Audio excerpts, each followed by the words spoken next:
Yo, Darrell Berry Jr. back for some more physics. I'll be doing some moment of inertia tensor stuff, and you see why this isn't working. Should be sharing at the moment. Oh, there we go. So I'll work some problems that I found online to make sure I have the solution.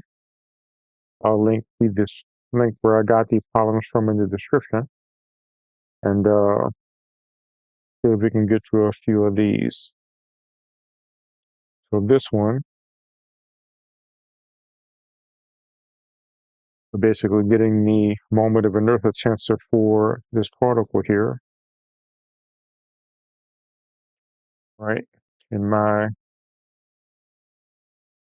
program is freezing.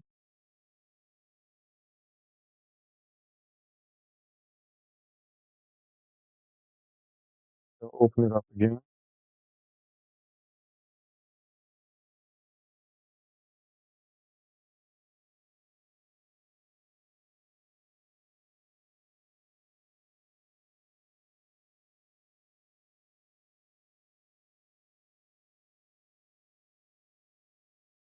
Sure, let it save is what he was doing.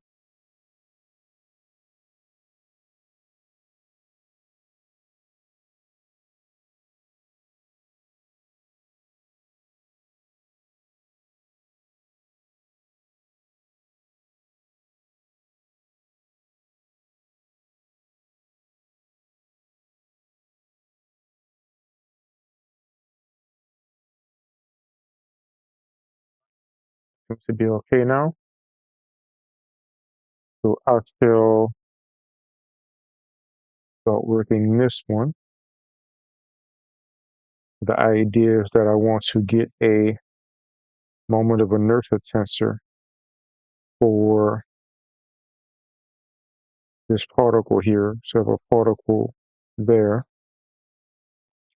and the torque is going to be because I'm putting a force on the particle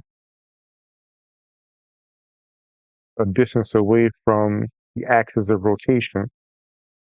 So this line is the axis of rotation that is rotating around. And we can see that the rotation line is here. And this vector is the radius vector, the radius outward from the axis of rotation.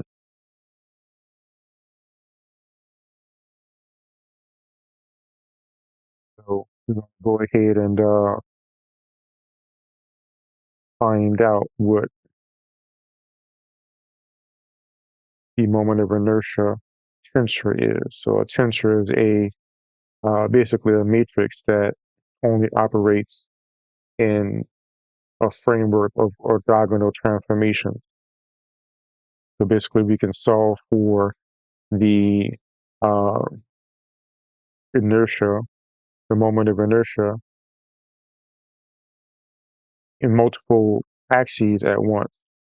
And moment of inertia is I equals mr squared. It's the default moment of inertia.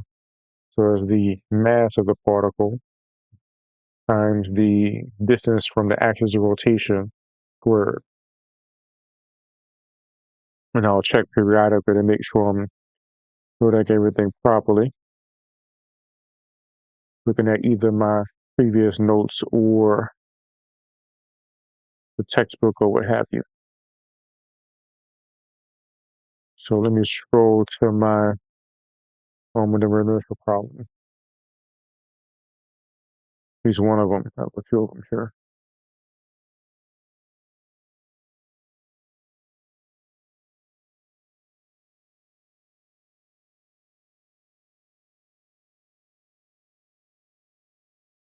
Right. Everything looks good so far.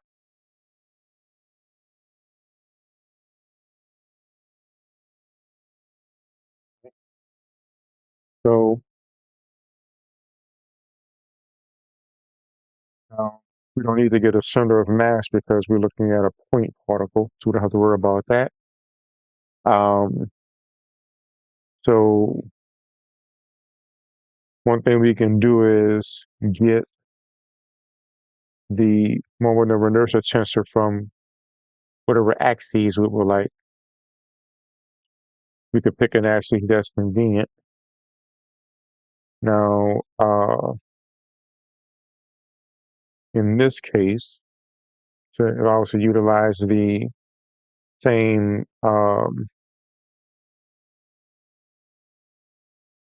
process as the video. It shows the mass to be just 1 to keep it simple, and they let aura equal 1. And as we can see, r is going to be 1 in the x, 1 in the y, and 0 in the z, considering that this is 1 and this is 1. So each of those are 1 from the origin. So the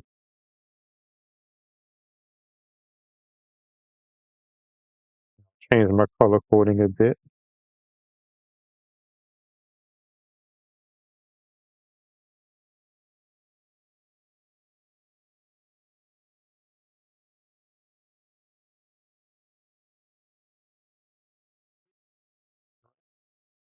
So the formula for calculating the moment of inertial tensor is this. Is going to be I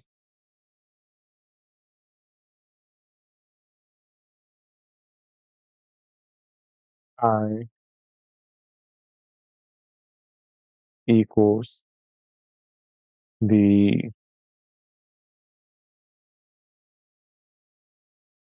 density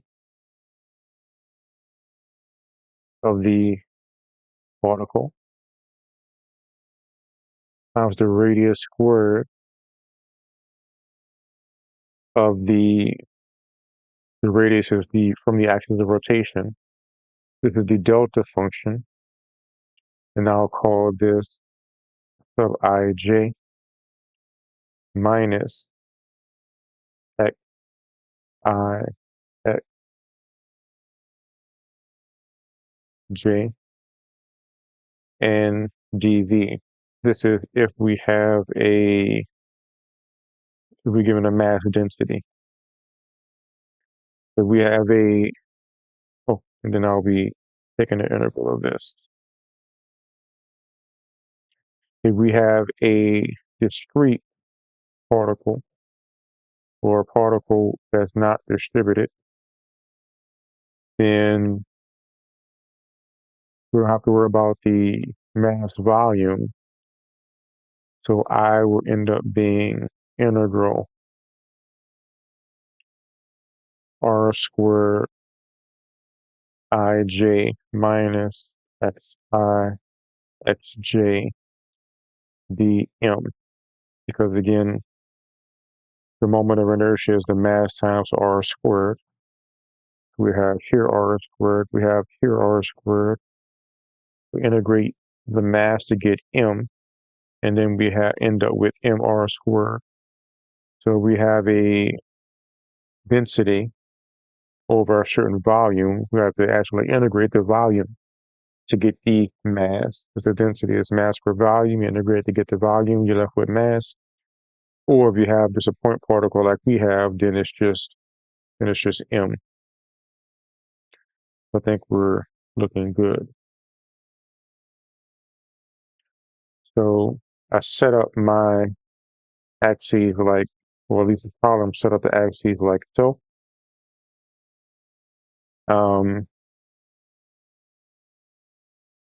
What we could do is take r and put r in a different form. So we know that r squared equals x squared plus y squared plus z squared.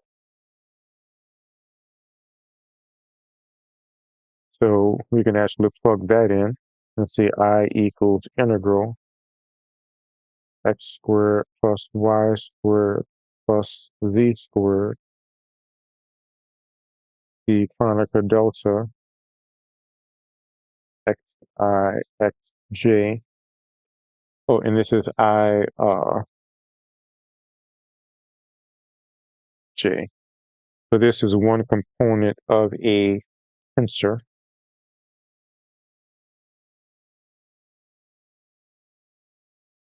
Yeah. And you know m is just one, so we should be able to just call this x squared plus y squared. Z is 0 always. Ij x I x j. All right. So let's go ahead and get, and the way the matrix look, we have at least a tensor. We have I equals I, j, and I, I, k, j, I, j, j, I, j, k, and I, k, I, k, j, I, k, k. So we're going to get each of these components from left to right, starting from the top. So I have I equals x squared plus y squared. If I equals, since j equals I, maybe I should call these numbers, probably be easier to write. So I, j, k will be 1, 2, 3. So I, 1, 1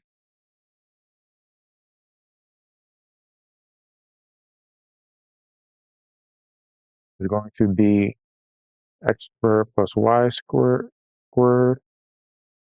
and delta 1, 1 is going to equal 1. If I equals j, that equals 1. Then we're going to have x 1, 1, so that's x squared. And this will be m, since I integrated the mass, times m.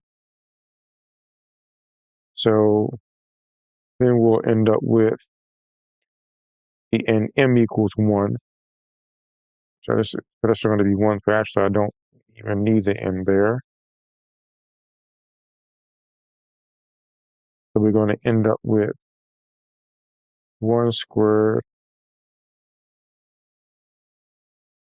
1 squared plus 0 squared, 1 squared, which equals 1. I 1, 2 equals x squared plus y squared. And this is going to be 0 because they don't equal each other. And there should be a minus here. So that is going to be 0. I left off a minus sign. So this will be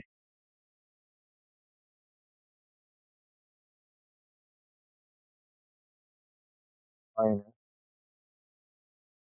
equals minus.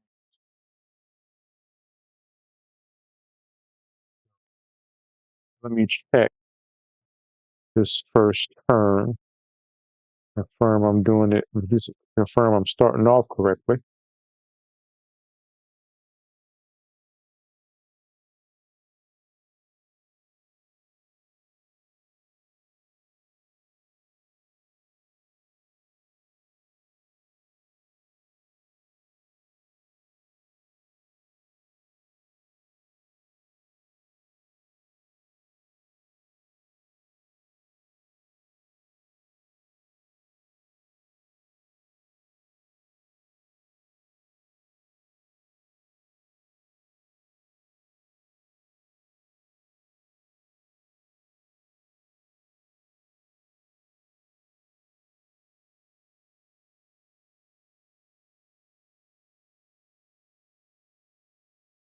4,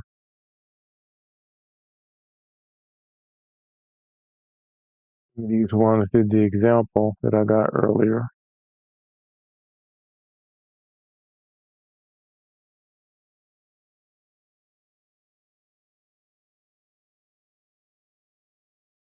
Let's see.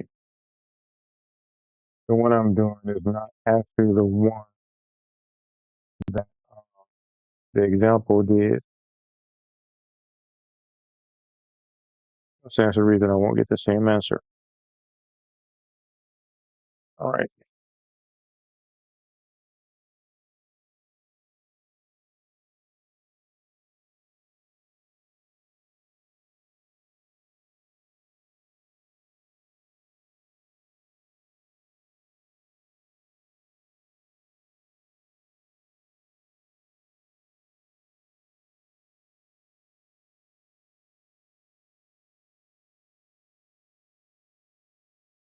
I was noticing that it seems like I should get a rotation around the Y, but that's because I wrote my term down incorrectly. So I shall go ahead and continue with this one, but I have to look out for missing numbers there because I'm partway between what I saw before. So this is my R.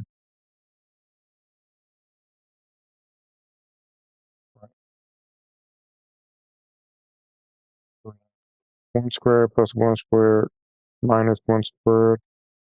So that does equal 1, which it should, because if I put a torque upward on this particle and it's connected to the x-axis, we see that we do get torque around the x-axis. It does spin around the x-axis, right? So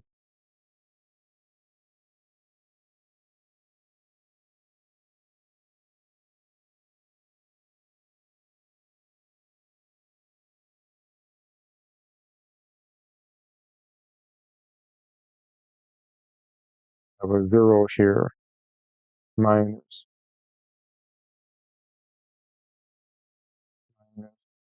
x up minus the 1, 2 minus xy equals 1 squared plus 1 squared 0 minus equals -1. So this is off diagonal. So you can see it is possible to get a rotation in between the x and y axis. I'm assuming that's what that means. Like it's possible to, if I connect something to the origin and I push on the uh, particle, it could go around the origin in between x and y. That seems reasonable.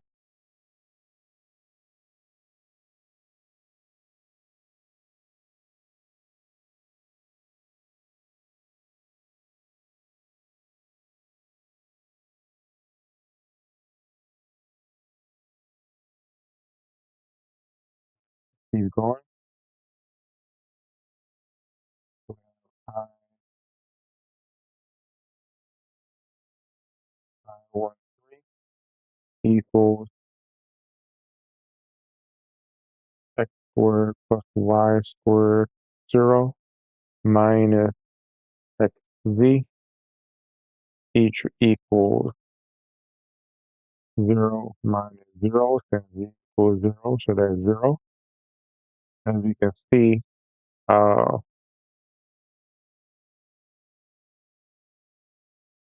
given that we have torque in the x direction, one thing I'm not catching is how have we captured that torque is in the x?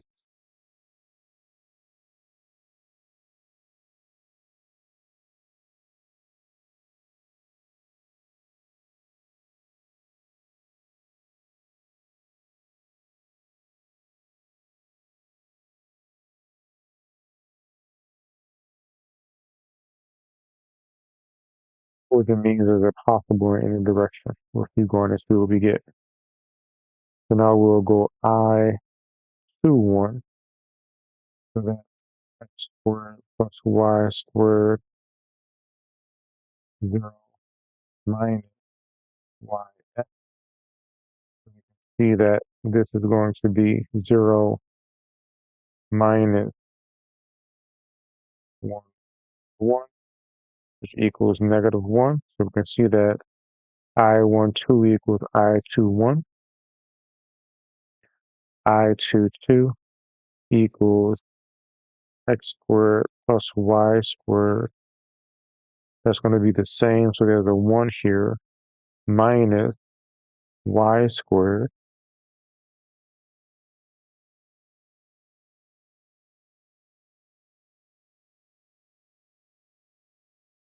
So we have 1 squared plus 2 squared minus 1 squared. So this equals again 1. And we can see that we can get torque around the y-axis if we push on that point. And now we have I23, which equals x squared plus y squared 0, since they don't match, minus yz, which is 0 minus 0, which equals 0.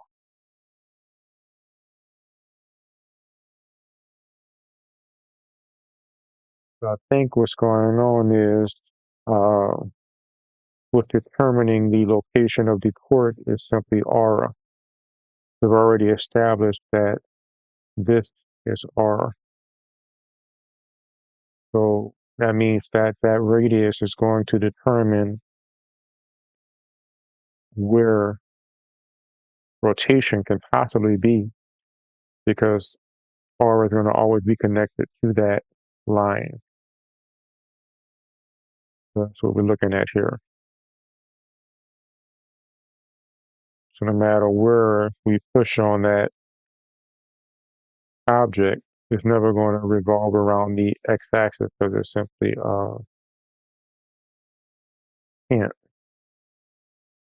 because it's down along the z-axis. We'd have to shift the x-axis to there and make it the origin. That's what I'm seeing.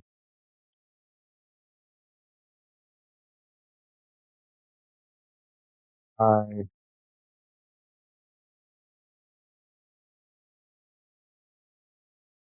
1 equals x squared plus y squared 0 minus z x. So that equals 0 minus 0 equals 0.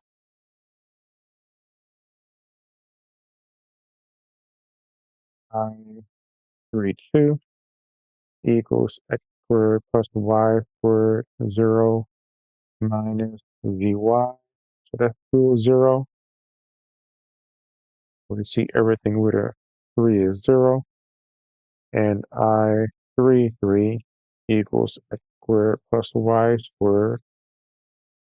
This is going to be a 1, since they're the same, minus z squared, which equals 1 squared plus 1 squared minus 0 seems to equal 2. So what does this mean?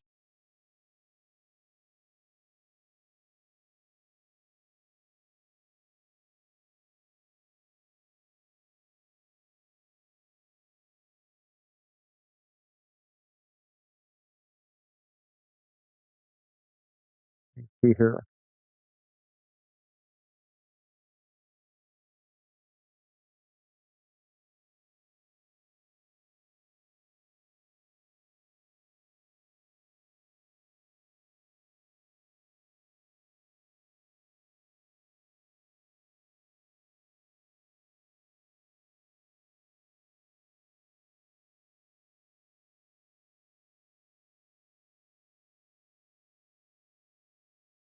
We can write the tensor that we have here.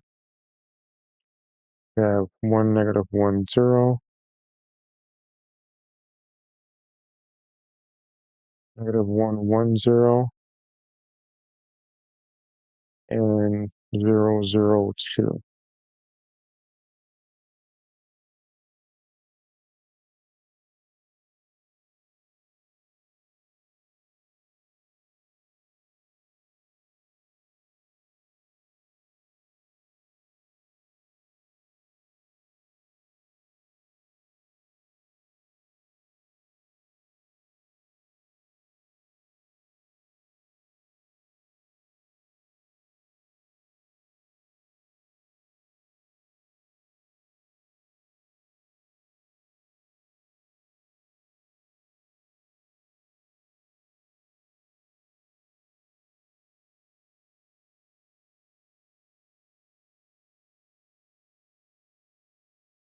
Well, I mean, it is symmetric, but I wonder how I get the 2 by v.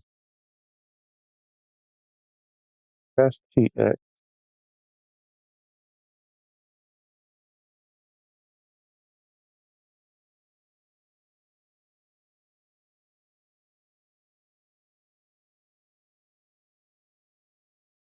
Looking at the Lucian thing, I see how it can go around x and v.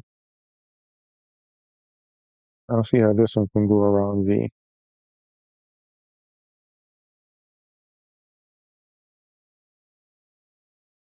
Check my formula again. We have r squared.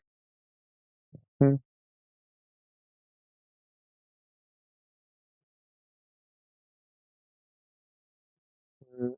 2, 2,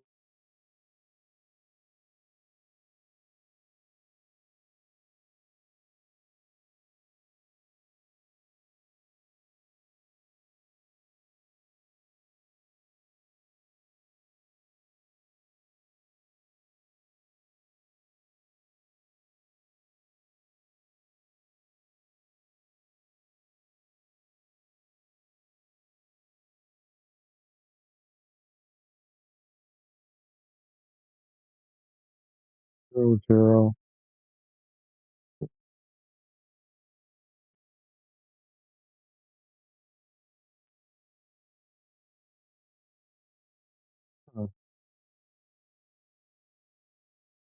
Not sure. I have to look at that one. Maybe I can see if I can find a. Oh, I think he does do this one. Hold up. I was looking at the wrong video. Let me see if I got the same thing he got.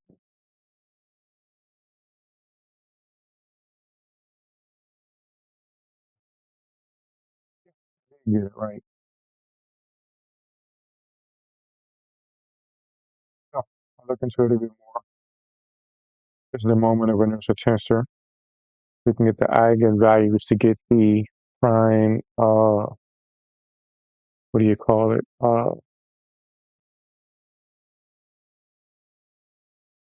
Axes, the principal axes. First, let me confirm I have the right answer here.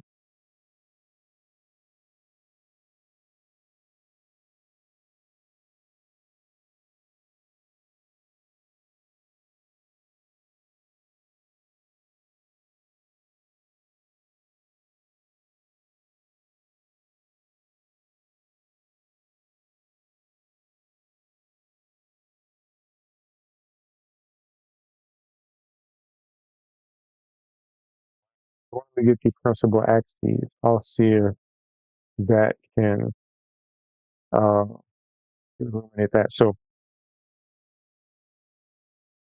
where the principal axes work, let me see if I can remember the formula.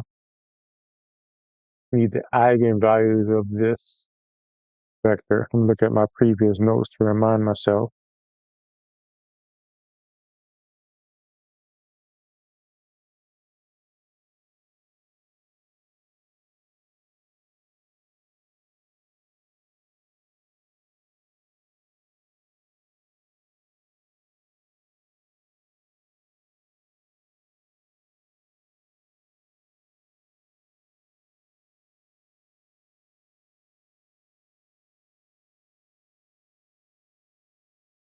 Okay. So this is our tensor. And basically what we have is I times the angular velocity is going to equal lambda times the angular velocity.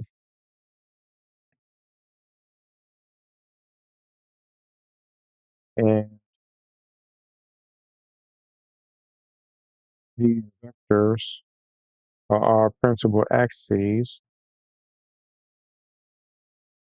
We must get lambda to get those, even though I don't recall what lambda stands for at the moment. But we have to get lambda to get those.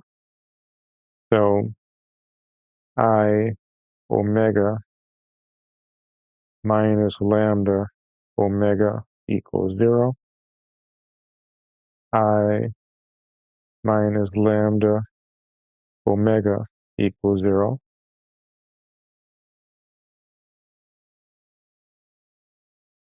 And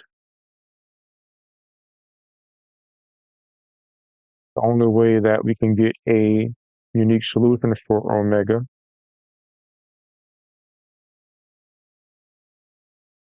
is if the determinant of I minus lambda, we would actually have the identity vector here equals 0. That'll give us our eigenvalues. So that's our I right there. So that means that 1 minus lambda, -1, 0, -1, 1 minus lambda, 0, 0, 0, 2 minus lambda, the determinant of this, which equals 1 minus lambda, 1 minus lambda, 2 minus lambda,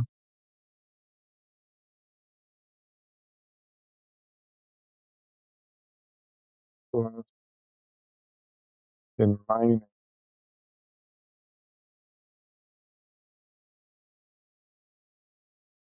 2 minus lambda equals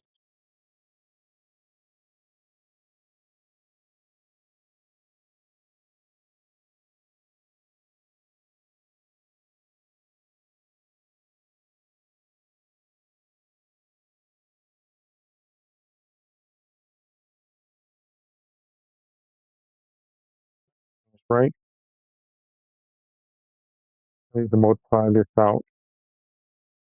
So I have 1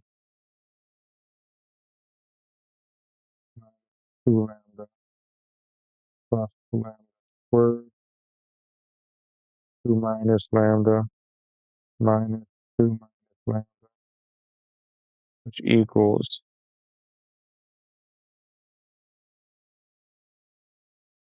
2 plus 2 lambda squared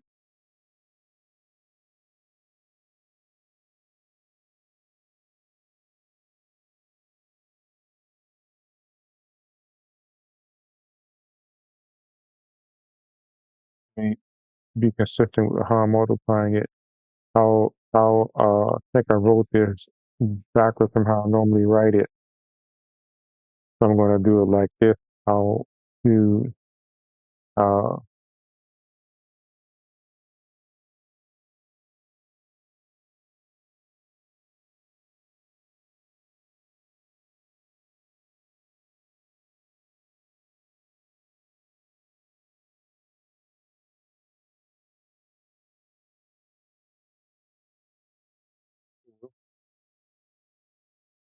minus lambda minus 4 lambda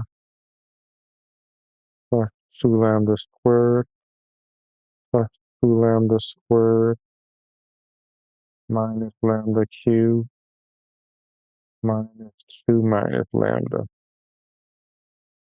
So that's going to equal, make sure I did that right,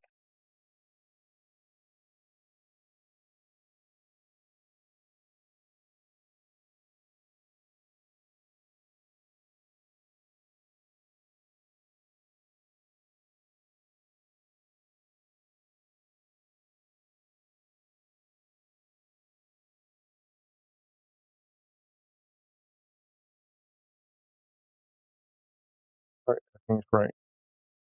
We have minus lambda cubed. There's this term here, plus 4 lambda squared, which are these two terms. Then we have minus 6 lambda, which is 1, 2, 3, 4, 5, minus 6 lambda. Then we have plus 0, because there's 2 minus 2. That equals 0. So we have lambda times negative lambda squared plus 4 lambda minus 6 equals 0. So lambda equals 0, or negative lambda squared plus 4 lambda minus 6 equals 0. And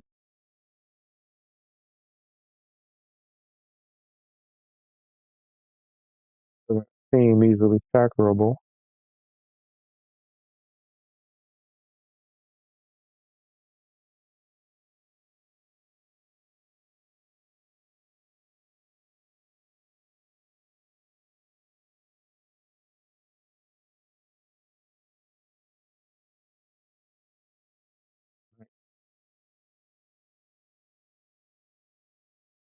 Minus lambda squared plus 4 lambda minus 6 plus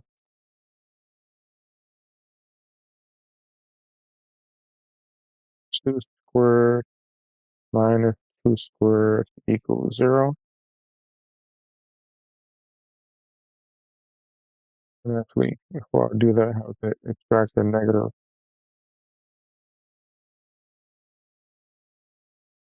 minus 1 squared 4 lambda 6 equals 0. We have minus lambda squared minus 4 lambda plus 6 plus 2 squared minus 2 squared equals 0. We have negative lambda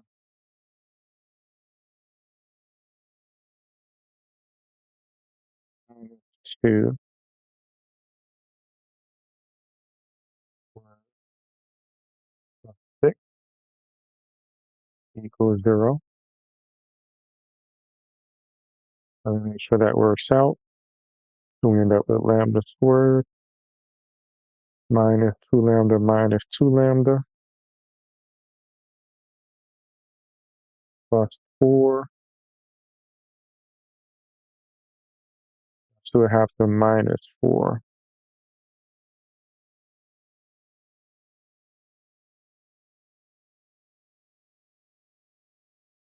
Let's complete the square there.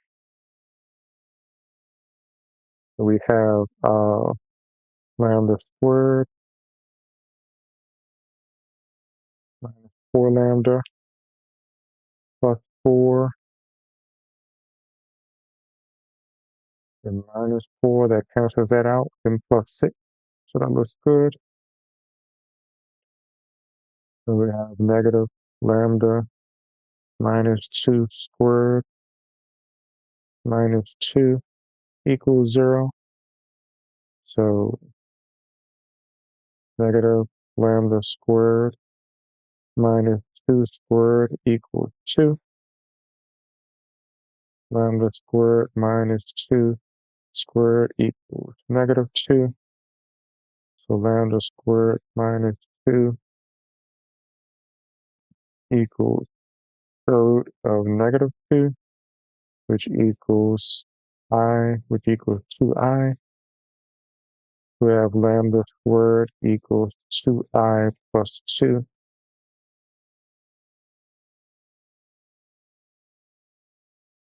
So lambda equals root of 2i plus 2. Okay, we did that right. So either equals 0 or it equals that. So to get the vectors, all I have to do is take this same equation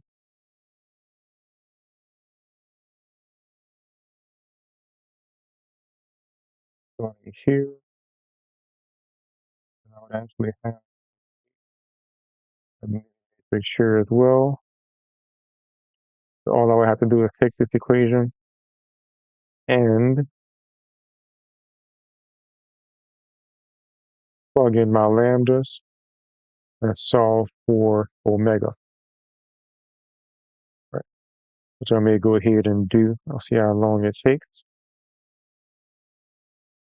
So let me go back to my equation here.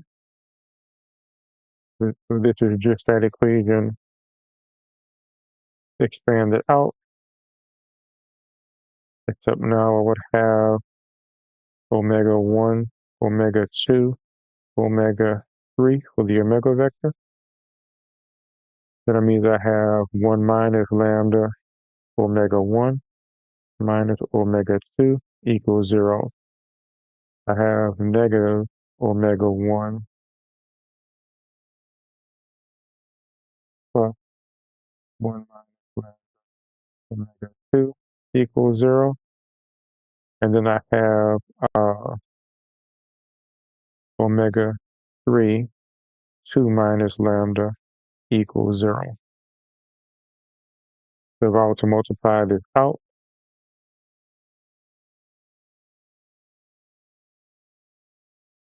again, we're trying to figure out what these eigenvectors are, which are the principal axes, which I'm curious to know. We have omega 1 minus omega 1 minus omega 2 equals 0, minus omega 1 plus omega 2 minus lambda omega 2 equals 0. So we have 2 omega 3 minus lambda omega 3 equals 0. So now we have the equations we have to solve.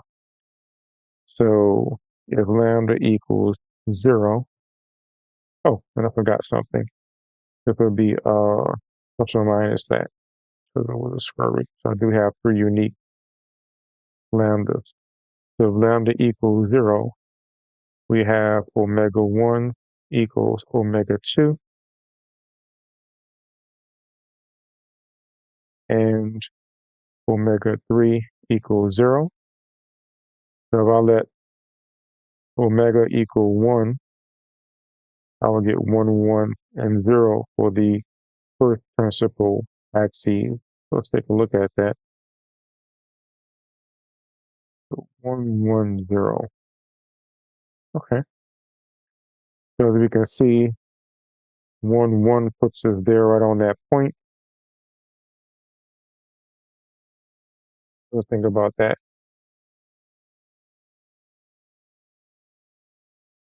1, 1, 0 is a principal axis.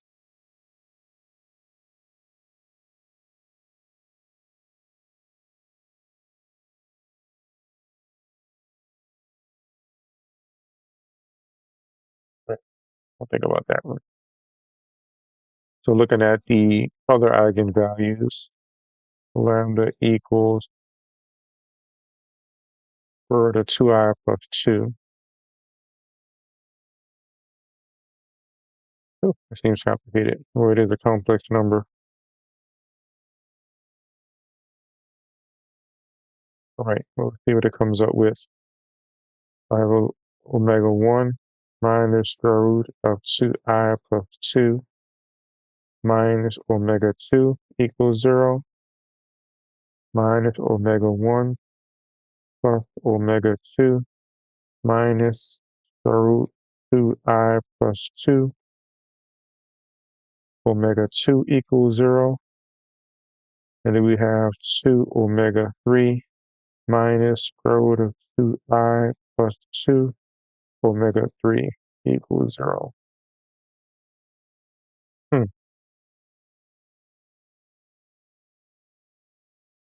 It certainly seems undefined.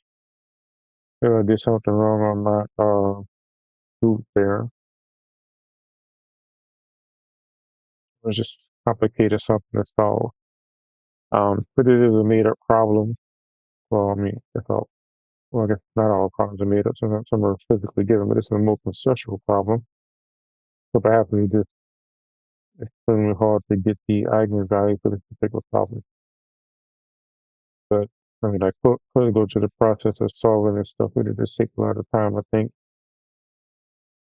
But already I can see that 2 omega 3 equals square root 2I plus 2 omega 3.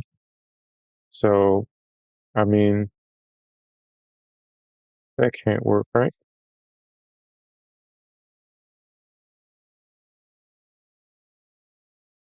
Uh, Even if I were 0, which it's not, you'll still get the square root of 2 on one side. So maybe there's some issue with the roots that I did. But I know that the moment of inertia uh, tensor matches the equation, which was the main thing I wanted to do. I'm getting sleepy. I'm gonna take a break. May pop back a bit later, or may just come back tomorrow. But hopefully you all enjoy it. The one who popped in, thanks for popping in. Feel free to drop a line. Let me know if you have any questions or comments in the comment section. And I'll see you all later. Not later tomorrow.